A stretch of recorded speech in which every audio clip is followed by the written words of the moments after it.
আমাদের প্রত্যেকেই না বলতে প্রবলেম হয়, না আমরা বলতে পারি না। বিশেষ করে আমরা বাঙালি বা বিশেষ করে আমাদের জেনারেশন, একটা না বলতে মুখের উপর কাউকে না বলে দেওয়া যায় না। কেউ একটা কিছু যাওয়ার কথা বললো বা বন্ধুরা কোনো পার্টির কথা বললো, কোনো কিছু তো আমরা না বলতে পারি না। তো না বলা আমরা কিভাবে শিখতে পারি?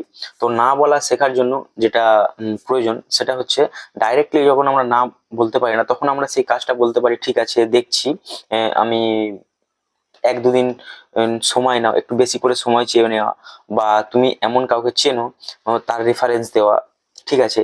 বা ডাইরেক্টলি না বলতে পারলে তুমি দেখাও যে তোমার কাজটি করার অবশ্যই ইচ্ছা আছে, কিন্তু তোমার অন্য কাজ আরো আছে, সেটা ইম্পর্টেন্ট। তো এইরকম ভাবেও আমরা না বলতে পারি। যেমন ধরো, তোমাকে কেউ প্রশ্ন করলো, ঠিক আছে আজ কালকের পার্টিতে তুমি আসছো তো আমাদের অর্গানাইজ করতে হবে, তুমি বলতে পারো যে হ্যাঁ আমার যাওয়ার ইচ্ছাটা অবশ্যই ছিল, কিন্তু আমার একটা অন্য জায়গায় যাওয়ার আছে, সেই জন্য আমি আসতে পারবো না। তো এখানে তুমি কি করলে, তুমি ডিরেক্টলি না না বলে ইনডাইরেক্টলি তুমি না বললে। এবং এটা হচ্ছে সব থেকে ইম্পর্টেন্ট স্কিল, যেটা তুমি শিখতে হবে আমাদের প্রত্যেককেই, যে না বলা। যারা না বলতে পারে তারাই কিন্তু জীবনে এগিয়ে যায়। কোনটা করব সেটা না জানা থাকলেও চলবে, কিন্তু কোনটা করব না সেটা অবশ্যই করে জানা আমাদের প্রয়োজন।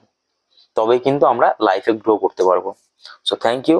আজকে এই ভিডিওটি যারা দেখছো সবাইকে, আর সবাই ভালো থেকো, সুস্থ থেকো, ধন্যবাদ।